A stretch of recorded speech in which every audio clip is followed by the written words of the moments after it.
A lot of people are intimidated by the scientific argument against animal experiments.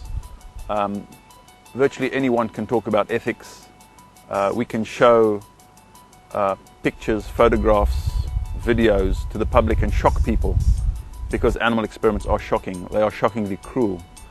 But as a veterinary surgeon, I like to talk about the scientific argument. I like to put forward the scientific argument against animal experimentation. And I think ultimately we need both the ethical and the scientific argument in order to persuade the public, in order to get the public on our side, that animal experimentation is not only cruel, it also represents bad science. There are two basic scientific arguments that anybody can use against animal experiments and against animal researchers. The first is that animals and people are biologically very different from each other. That is painfully obvious. So anybody can use that argument in a debate situation or a discussion. The second point is that animals at the beginning of the experiment are usually healthy, and they are made ill. They are given a disease or they are injured by artificial means. And that in no way resembles the natural history or the natural course of the disease in people that researchers are trying to mimic in animals. So those two arguments are actually very powerful. The fact that animals and people are biologically very different from each other, and the fact that animals are healthy at the beginning of the experiment and are made ill or injured by artificial means. About 85% of animal experiments are conducted on rats and mice. Now, we are very different from rats and mice. So some scientists will say, yes, but we have a better model than rats and mice. We have chimpanzees. Well, indeed, we share about 98.4% of our DNA with chimpanzees. And yet that tiny difference in the DNA between humans and chimpanzees is huge in terms of biological effects, because chimpanzees are immune to at least 3 deadly human diseases, including HIV/AIDS, hepatitis B, and common malaria. Now, those 3 diseases kill millions of people every year. The chimpanzee is immune to those diseases. Animal experimentation is bad science. We want good science. Good science consists of 3 things. First of all, it must be species specific. You don't test a drug for parrots on racehorses. The second point is that it must do no harm. That means that you cannot use healthy volunteers. Using healthy volunteers is putting healthy people at risk. The third point is that any research should be evidence-based. By evidence-based, we mean that there is hard scientific evidence to show that this treatment actually works. And one of the best tools that we have is what is known as a systematic review. What a systematic review does is it takes the best medical literature and it summarizes the results of that research to show that a treatment either works or it doesn't work. Now, most of the systematic reviews that have been conducted comparing treatment outcomes in animals and people show a huge discordance between the results obtained in people and in animals. If we want to study human diseases, let's study human tissues, human cells.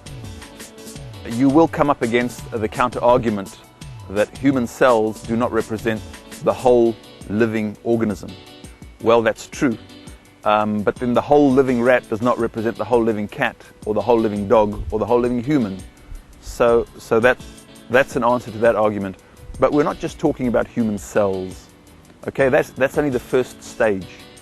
When we want to find out whether a chemical or a drug can harm humans, we begin with testing on human cells. It is possible today to obtain virtually every single cell type in the human body and experiment on those cells and see how those cells respond and react to a chemical or a drug.